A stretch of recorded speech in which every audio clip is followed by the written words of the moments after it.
许长模教授。Moderator is Professor Xu Changmo from the Department of Chinese Literature, National Cheng Kung University. 现在，让我们以最热烈的掌声，有请专题演讲人柯传仁教授以及主持人许长模教授。Now, let's give a warm round of applause to welcome Professor Ke and Professor Xu. 各位嘉宾，当然，等一下柯教授是主角，那我先当工具人，替大会来介绍这位难得来的嘉宾。柯教授在美国学界赫赫有名，那他的领域非常广。以前在 IU， 我想 IU 可能国内很多老师都知道，他可能就是像雅芬老师啊，也是我们李监事，还有那个信老师，他们都是 IU 的高材生。那么在 IU 毕业，他当时读了之后呢，除了语言学之外，也复修了心理学。那后来在美国学界是在 Iowa， 那在 Iowa 的那个系里头，其实也担任过他们里面的孔子学院的院长。那在他后来的一些著作发表、一些学术活动，其实让我印象最深刻的有2件事情，一个是他在后来 OPI 这个工作的推展，我想在座应该也有很多老师接触的这个非常重要的一个神器啊，如何从一个学生站在你面前几分钟，而能够测出他的中文程度。那另外一个，他其实由他最早的本行就是他在做 second language acquisition， 对这个工作他一直都是非常用心，而且在他投稿的一些专业论文，甚至他在后来的一些讲座都跟这个有关。那因此我们现在用最热烈掌声先欢迎柯教授在我们面前柯教授。好，那我在交棒之前也先介绍一下柯教授，他其实出生在潮汕，应该算是闽南的更南边还没有到梅县的潮州那后来他在美国读书，这些人也非常关注的，其实也是今天报告的一个主题。当然，如果大家对其他的那个专长有兴趣的话，柯教授应该也都很愿意有机会跟各位做说明。那今天这个题目呢，是在谈一个你们听起来可能就觉得说好像蛮大的一个题目，不过这个大其实是蛮切身的。像各位在华语中心教的这些外国人，如果是纯外国人还好，我们可以从最基本的级次一直往上教我们大概就可以掌握。可是如果遇到了一些他的 heritage 是 Chinese 的，可是他偏偏中文虽然讲得那么好，可是其他的能力那么的差，那我们要怎么样去跟他做界定，去做一种安排，甚至帮助他？那因此今天这个题目呢，我想各位手边都有这个题目是在中国如何学习这个整个的一个我们叫做heritage 一个怎么办继承语吧中文的继承语。可是那个柯教授他要从一个我们叫 Douglas Fir 这个的一个 group 怎么进入那个我想这个他的应该范围很大很庞大，而且但是柯教授应该只有才40-50分钟的时间，他也知道怎么样来跟各位做一个很清楚的介绍因此我们再一次热烈掌声，谢谢柯教授。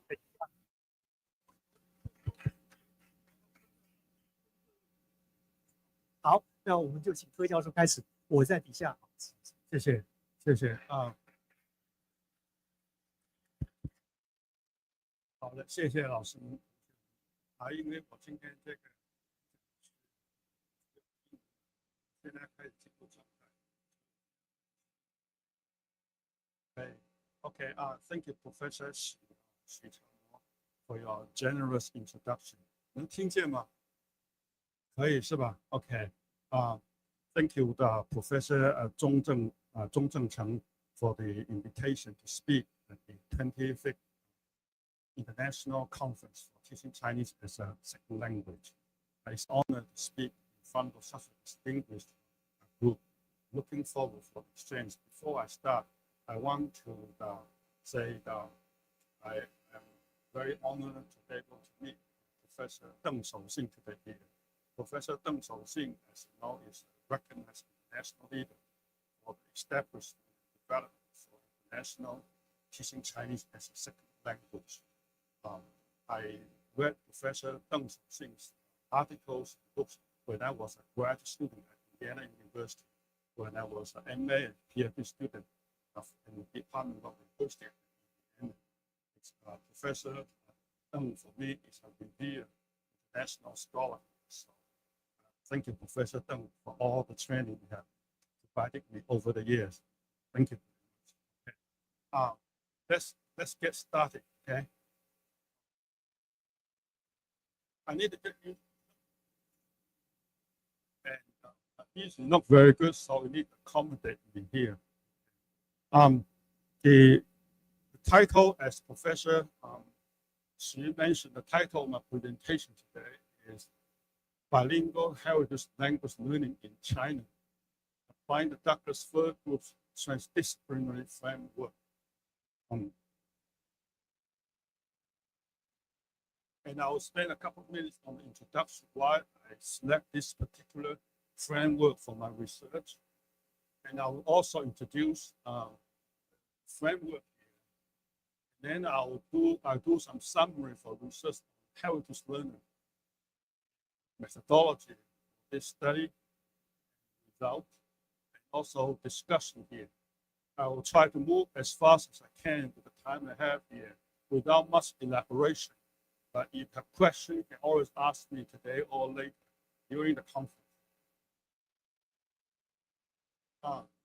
Well, there has been an increase in population for study abroad. And within a trend, within this trend is heritage learning. We are beginning to see more heritage learning for studying abroad.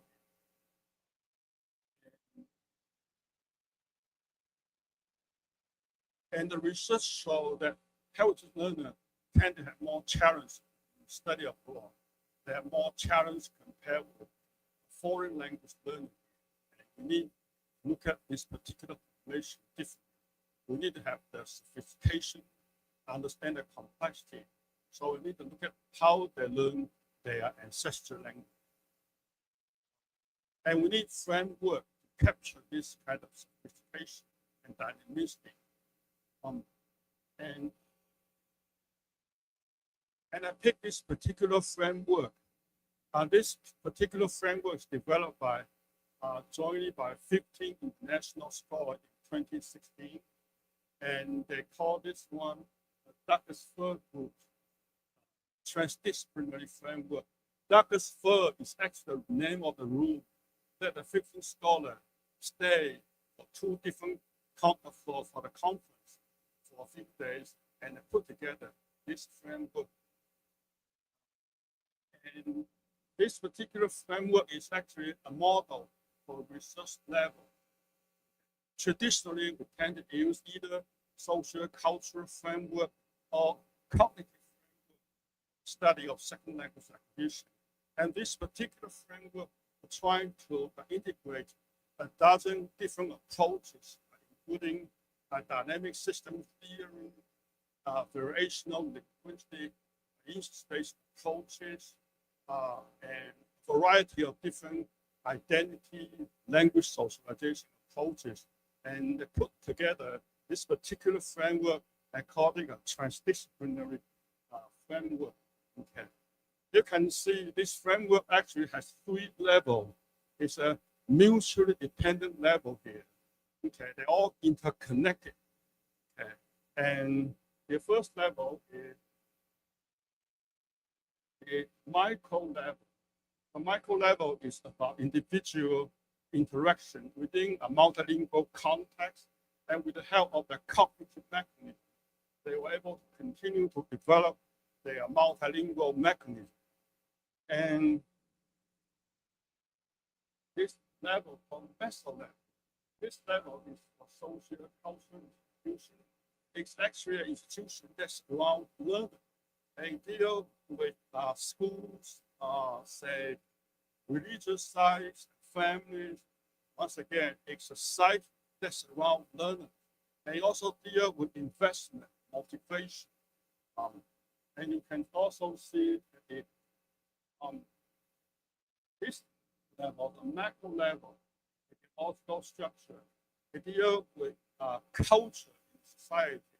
They may have shape at the meso level or the micro level. It also deal with language policy, power structure, that kind of thing. So this framework basically tells you that they all interact with each other.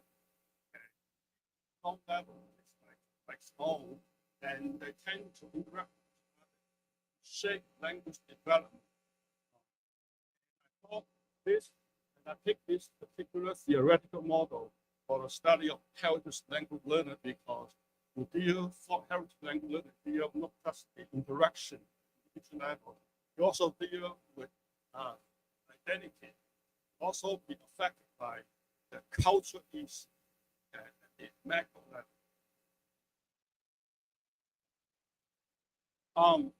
So previous research that tend to focus on just one level, either at the micro level, meso level, or the macro level. So for research on the micro level, previous research tend to focus on the quantity of learning. They wanted to know of the study abroad is affected or not. Say, okay, and whether or not study for 6 months will be different compared with just 1 year. And as you can see, okay,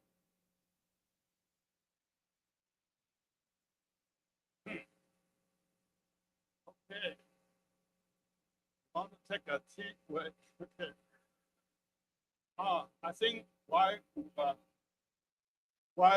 they are fixing PPI, they're fixing the PowerPoint here. For the quality study, there's no consensus for this kind of research. So basically what they are saying is that just being there in a study abroad program doesn't mean that you will learn. Okay. Just go there and study abroad does not mean that you will learn. That's basically what the findings say. And another type of research focused on say, okay, just being there doesn't mean that you learn. So they say, let's look at whether quality makes a difference or not. They say, well, they tell that according to some research, that it's the quality that makes a difference. So if you have a diverse social group, you have good friends, you can talk in a kind of deep level. Okay, you can talk about different kind of things. And they say, well, that will make a difference. Okay, compared with just going there and with just interacting with superficial friends. And another group, just few of them, focus on cognitive technique. And if they found that the only variable that counts is just feel good about studying, just feel good. And they say, when you feel good cognitively, have less anxiety, and that can release your learning, your learning enthusiasm. Okay, it also helps your attention of resource, that kind of thing. But how this is very hard to define according to those studies. So some study focused on meso level about motivation, about investment. And some study show that your language use, your language performance, your language development actually is very much is dictated by the context. Okay, if the context is good, you may learn certain things in certain areas. So it's very much context dependent. The same person studying English in, say, New Zealand, okay, you may function better in homestay compared with certain contexts. So it's very much sort of context dependent. Another type of study is about identity. They say, well, when you are a foreigner, when you go to another country, you need to negotiate your identity, ethno-linguistic identity. And usually you have two kinds of identity, foreign identity or national identity. Foreign identity means that when you are in study abroad context, people treat you as a foreigner. People can be lenient to you. If you make a mistake, people say, oh, you are a foreigner. So people very much sort of lenient, and they also use simple language to deal with. Okay. The drawback is that while people don't use a lot of advanced feature when they're communicating with you, so it will hurt you when you're trying to develop native speaker mechanism. Okay.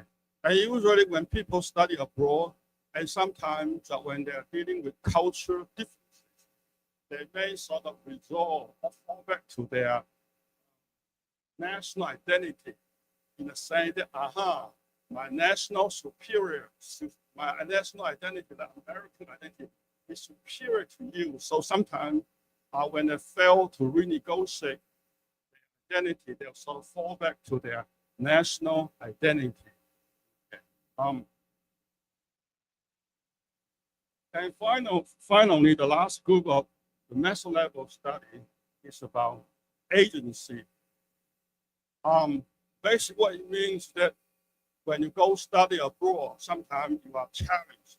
You're faced with a lot of things, you sort of struggle. But some learners, they sort of exert as their own agency, trying to persevere. And they were able to sort of, initially, they sort of struggle, overwhelmed.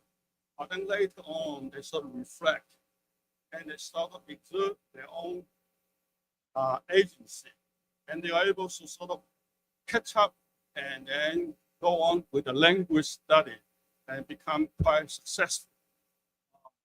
The most famous example is a study by Kissinger, and when she talked about a character, she used a name called Alice, okay, who came from a working class, and she was a French student. And she was associating her friends with high class, a lot of high class things, but then she was so disappointed and she went study abroad in France initially. But later on, she was able to exert her own agency and she was able to reconnect with the community. And finally, she was able to finish study and became a French teacher. So you can see that if you persevere, if you exert, take control of your life, while for some learner, things change. Okay. Even though initially you were sort of suffering. And some studies also do research on macro level about gender, race, or monolingual ideology. You can see that some studies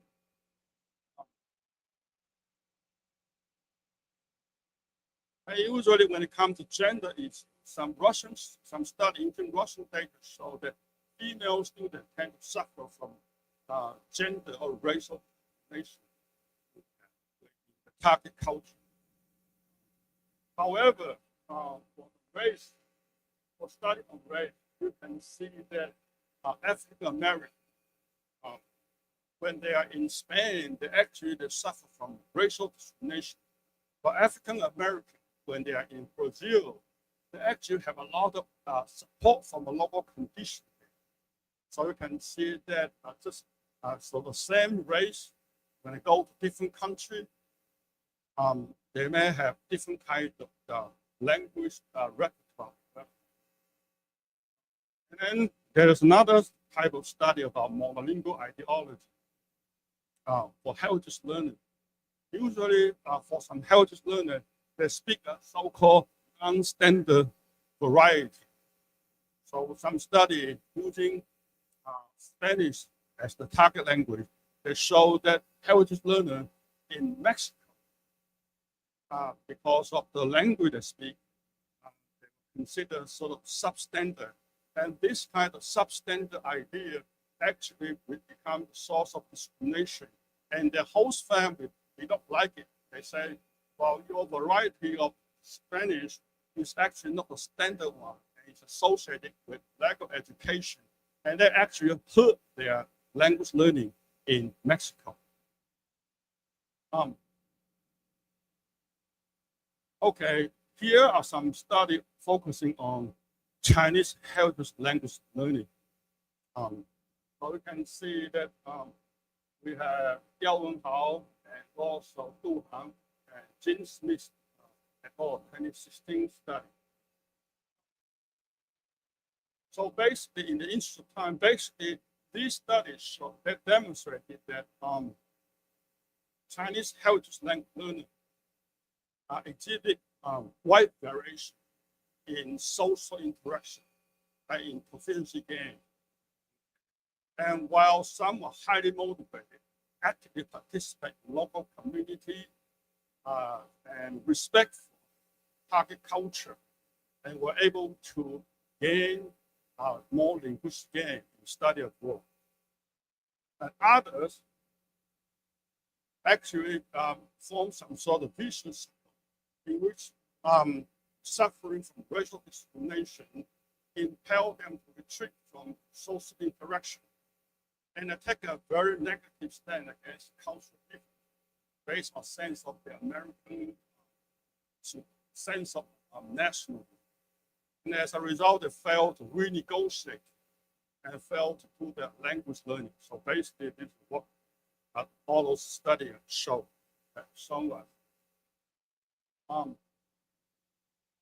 So despite all these fruitful findings, very few studies has explored all the three levels at the same time. Three levels of micro level of individual interaction, meso level of social institution, and the macro level of ideology or culture. So my study is trying to do that, and you can see it from the research question of the present study.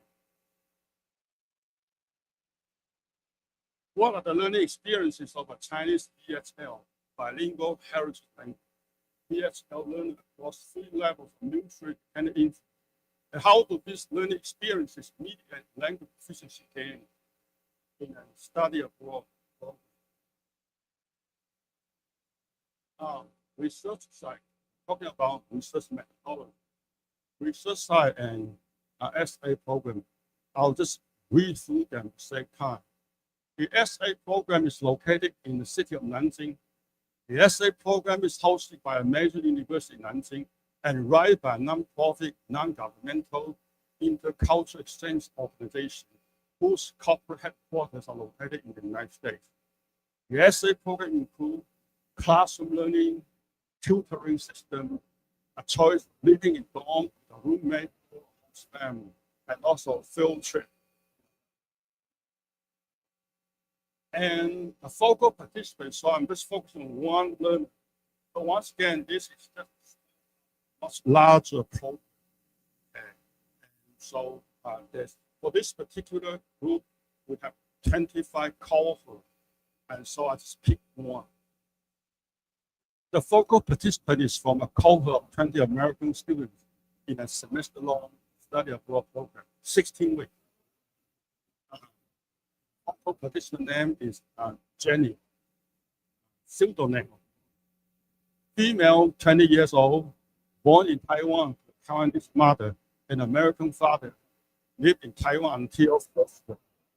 Immigrated to the United States starting in the 5th grade.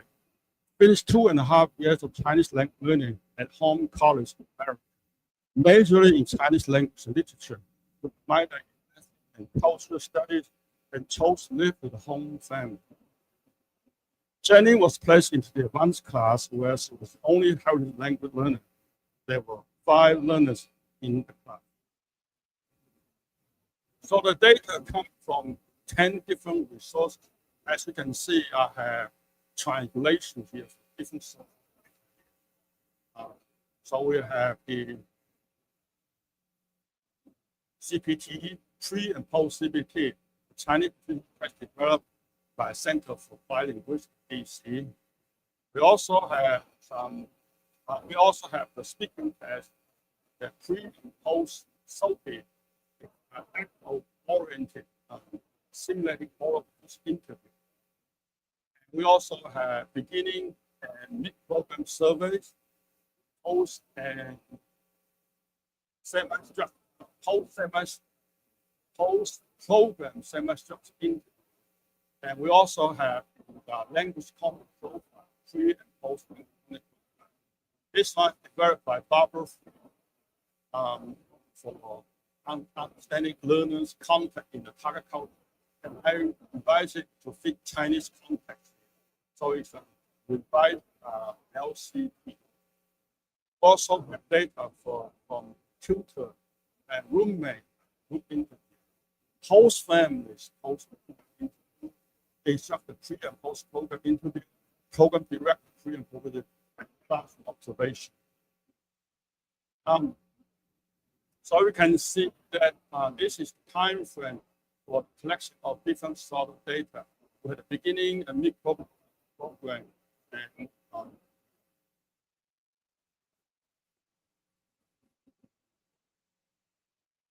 data coding analysis. For the test, we have the descriptive statistic here for the CPT and the language content profile. For the qualitative data of the interview and the survey, we did 2 rounds of coding. And first round is very much recursive bottom up, and the second one is coding according to the 3 levels of the Douglas Fir Group. And in order to satisfy each level, so many of the episodes were sort of multiple code.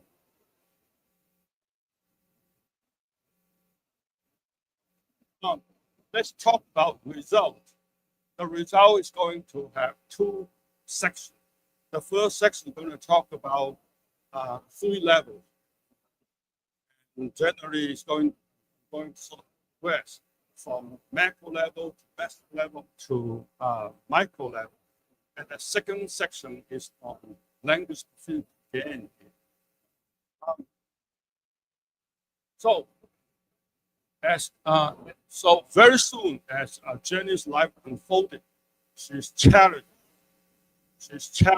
a lot of ideological local community. So Jenny soon realized that the overt and widespread sexism at the macro level was unacceptable. Especially as a feminist, seeing a mother in a homestay work a double shift and do all things for master and nursery is really discouraging. Even in my program, so far all the pronouns in the program are he. Examples include emperor and princess. In Chinese, an example is about cooking or doing laundry. Female students are more called upon. While the topic is more practical or serious, male students seem to be more involved. I was weightlifting the other day, and I just got straight up stare at hierarchy and sexism. That's the hardest out everything that I live with.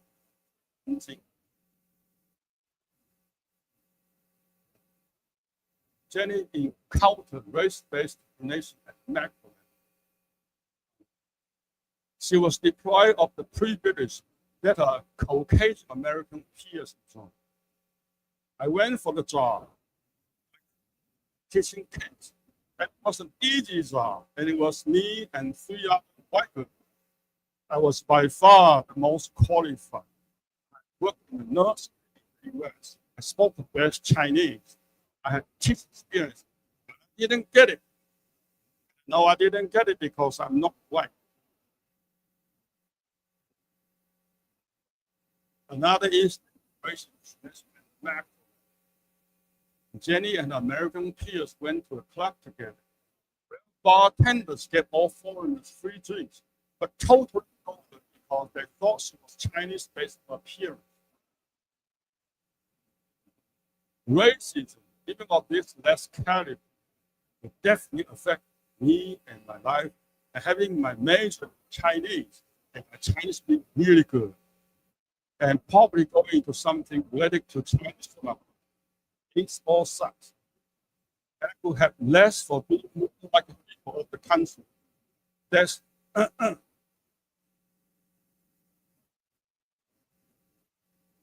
most local outside of the state homestay assumed that Jenny could speak perfect Chinese because she bore the closest resemblance to Chinese people in appearance. Such expectation from locals put significant pressure on Jenny and negatively affected her motivation at the best and social direction at the micro level. One time, I was really tired, and I was trying to buy something at the store, but I couldn't think of words to say. I was like, say it. And then there are two storekeepers, and one lady turned to the other lady, and she was like, 这个女生有什么? Or something like that, or just suggest that I was mentally stable, because she didn't understand that I don't speak Chinese. You don't understand that I'm American. So I thought that I was a Chinese person who was mentally stable.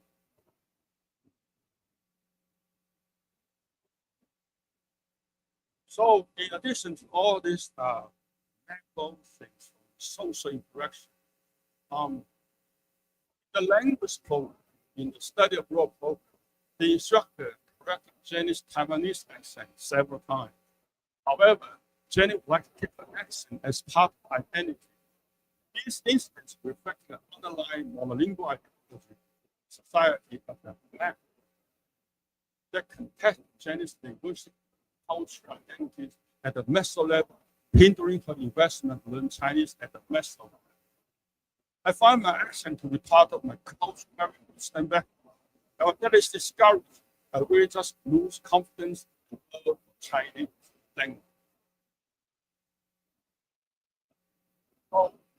So in addition to all this social interaction challenge, in the language program, you can see that Jenny had difficulties navigating the learning in the language program. So Jenny had difficulty in improving the language in the study of program for several reasons at the meso level. So at the curriculum level, you can see she also has some challenges there. So the first one comes from place and curriculum. Jenny started essay program with highest proficiency on code. All her American peers much lower proficiency level. Jenny was very disappointed that she had learned less, which anticipated.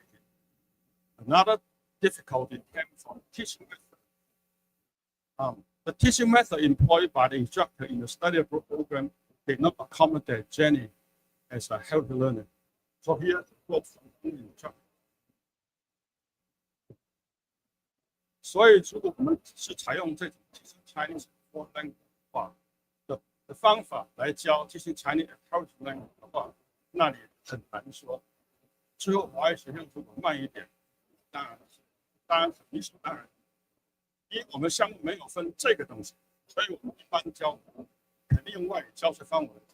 那么这种教华语学生的话，恰当。所以最后你来衡量他们进这个不好说。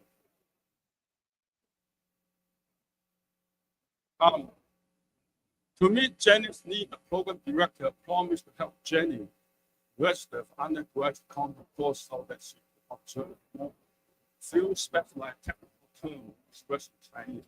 Nevertheless, Jenny rejected the offer and portrayed her essay as a rest between periods of intense academic work and a home institution in America.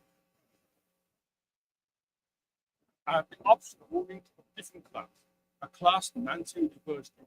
I chose not to because X is already in class, and this actually my semester. I'm just trying to relax and be in China. I'll just have to stay in.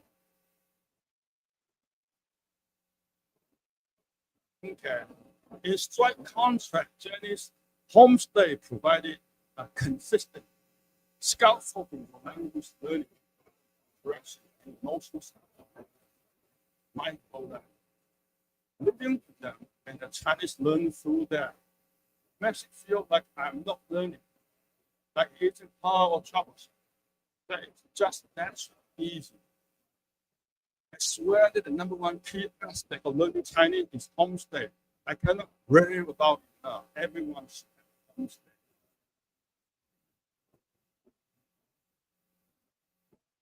Conversation between Jenny, the conversation between Jenny and her host family cover various topics ranging from the difference between American and Chinese healthcare and educational system, the Chinese people's perception of recovery month after childbirth. In fact, the host claimed that they could engage in discussion on any abstract topic without language and culture obstacle. 因为我们沟通无障碍，他的语言好，所以我们可以聊得比较范围比较广，深度比较深一点，都可以聊。Here's a quote from the host mother. Jenny also acquired a lot of internet-based novel expressions and less frequently used construction in her interaction with the host family at the micro level. You learn things that you wouldn't learn in class, like learning what are is, or something like being cute. I can learn a lot of stuff at home that I cannot learn in class. The host mother realized Jenny's learning difficulty in reading and writing, and then put a big blackboard in the living room and wrote characters that Jenny didn't know. 我知道他碰到一个词，方言不懂的时候，告诉他这个字到底什么意思，或者他不懂的时候，告诉他这个词另一个词是同样的意思，或者是同样的词，只是一种在口语中会用的多一点，我会解释的比详细一点。然后我们会在黑板上，你看我们这边有黑板。我们黑板上会临时写下一些字。Okay, we are done the section on the 3-level thing for the result. We are now dealing with proficiency gain. For proficiency gain, as you can see, for the proficiency gain, we have 2 different sources of data here. We have the CPT, that's dictionary, reading, CPT structure, and the SOPI for speaking.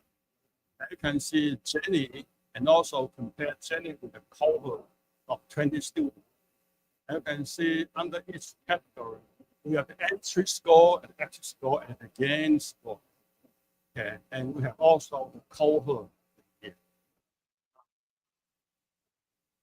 And so according to the interdisciplinary framework, the more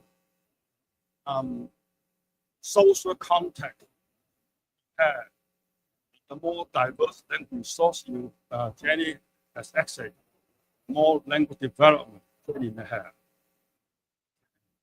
You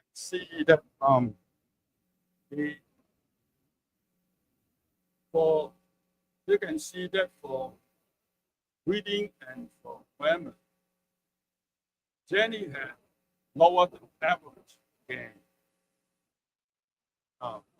Reading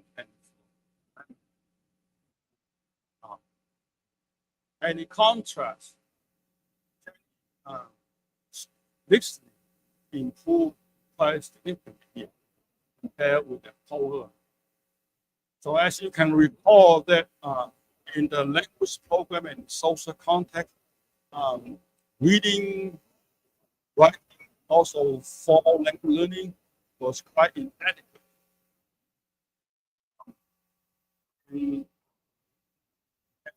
It's quite either now it is not inadequate, and that can explain the reason why when it comes to reading and grammar, she had below average in these 2 skills. For listening, well, the homestay provide constant opportunity for language interaction, and possibly through the explicit implicit extended learning in language program and also social interaction. For speaking, no improvement for speaking. This could be contributed quite a few reasons. You can see the homestay provide a lot of scaffolding, a lot of learning, like slang, discourse marker, intonation, tone, all of it. But I think this subtle area is not sufficiently captured in a rather broad rating.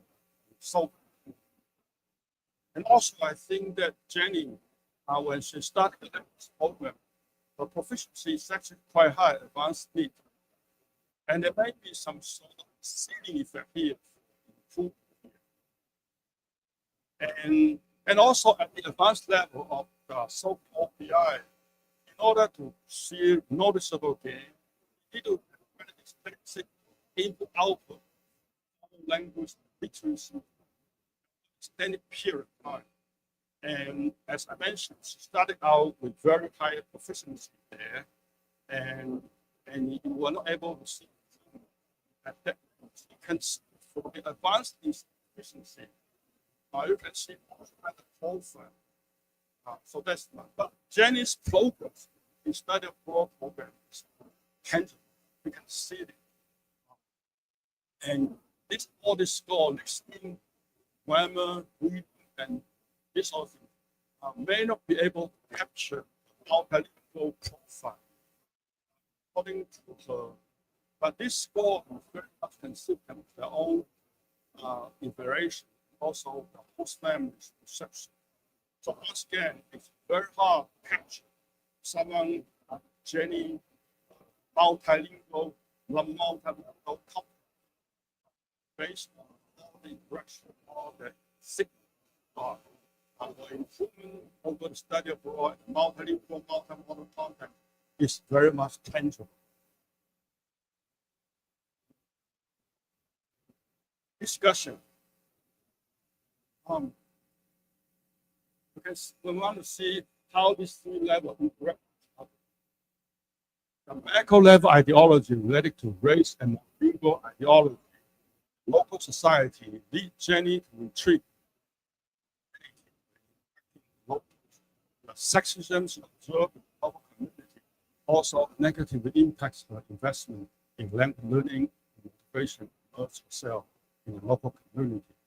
Jenny's co-constructing identity, investment, and integration vary greatly in different social contexts.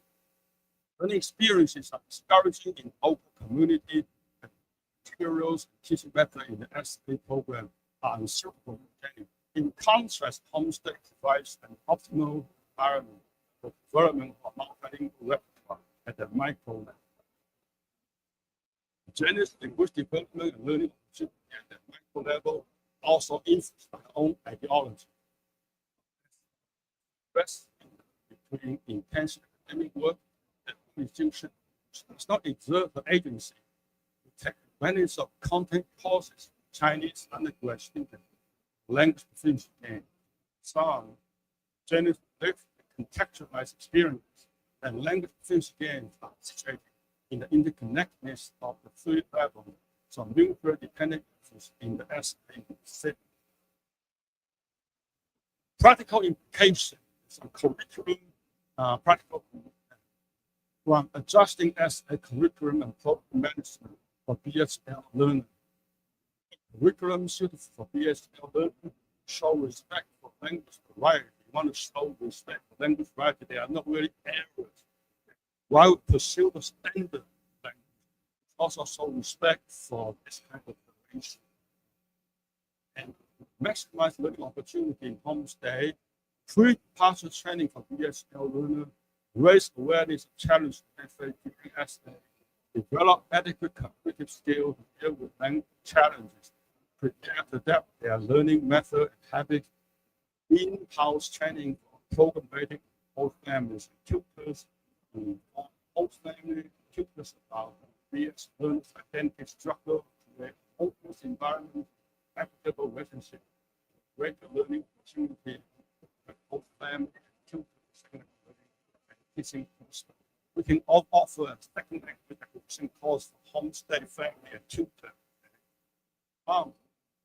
The content of my communication today primarily from these two sources. OK， 谢谢。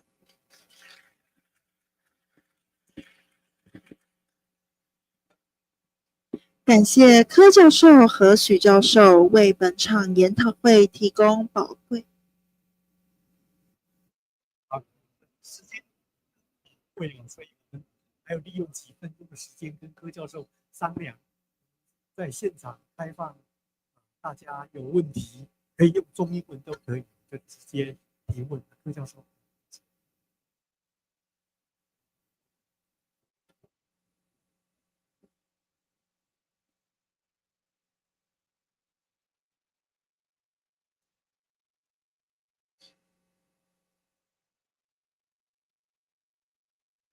这个学到了很多东西，而且看到了柯教授找到了这个很多的这个变量在不同的层次，在这个 macro level、meso level、macro level 在每一个层次里边都找了10几个好多变量。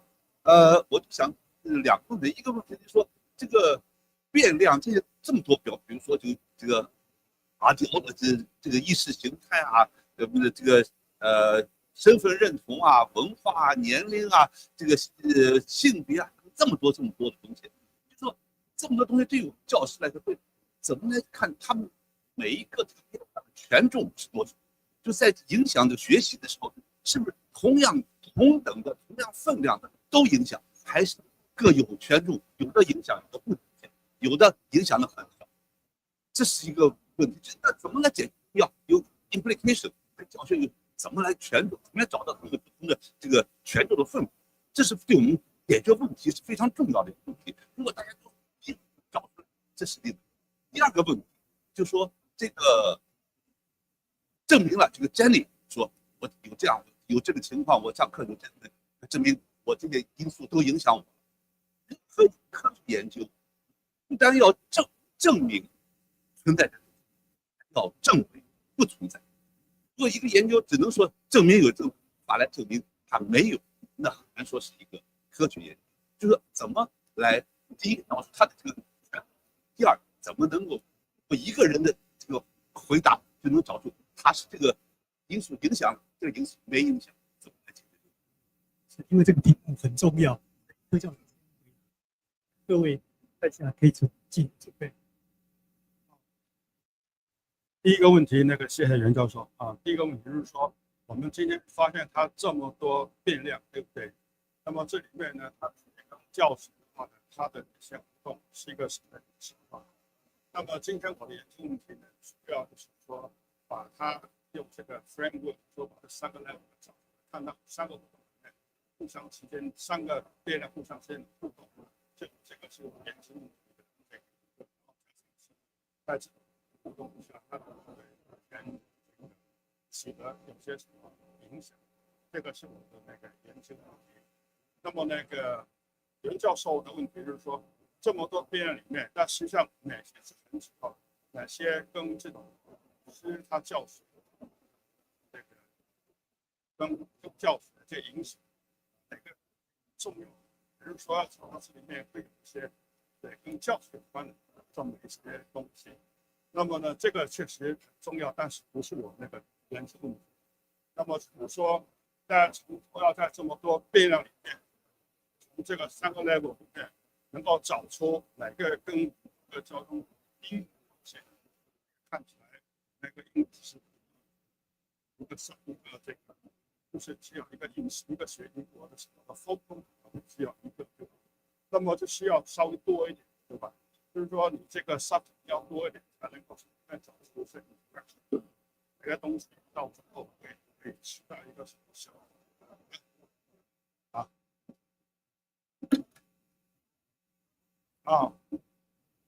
就是说它不存在这个没影响，对啊，就是说这个问题，就是说它实际上呢，就是在这个基本上还是算一个单独的学生。还没这个subject，所以大家看这个结果，应该还是要小心，对不对？那您这个问题呢，它起码涉及到一个 mixed method，mixed method， 它就是明显 structure equation model 这些，但我一个是一个，但是起码到30个学生有这么多，那我现在只是个 exploratory， 对吧？那如果以后就像袁老师说的，这个他要看这个部分，那这个已经进入到一个阶段啊。他除了这些来说以外，还有相当一部分应该还是光明。那个是我刚先简单到这里。谢谢，谢谢两位老师，等一下还可以在底下做非常精彩的对谈。那因为刚才照相延误了我们1-2分钟，所以我们这最后开放会。其实刚才的问题也，其实很多华语中心现在接了这一些不同计划的人呢，很多的权利在我们里面。那我们用什么角度？其实我有一个问题延续着，还在讨论。那这个老师啊，他如果具备有这样的一个认知，在这个平和的时候，或是富裕的时候，他可以了解到很多面向。那如果一般的老师没有的话，那怎么样去增强他自己在这个地方的警觉啊？所以尤其那个 Meso 那个地方蛮特殊的，我们在看那个资料的时候也比较难理解他的 identity 怎么做哈。好，我们再开放一位。好，应该郑老师等一下应该会有问题，我们那就留着底下，因为担心底下的时间延误，我们今天就谢谢大家，我们好，谢谢叶柯教授。感谢柯教授和许教授为本场研讨会提供宝贵的学术启示。Thank you to Professor Ke and Professor Xu providing valuable academic insight in this session. 各位贵宾，接下来至2点48分为茶叙时间，全人村1楼与2楼皆已准备妥茶点。诚挚邀请各位来宾自由取用交流。Dear guests, the tea break will take place until 2:48. Tea and refreshments are ready on the first and second floors of the Holistic Education Village. You are warmly invited to help yourselves and to network freely.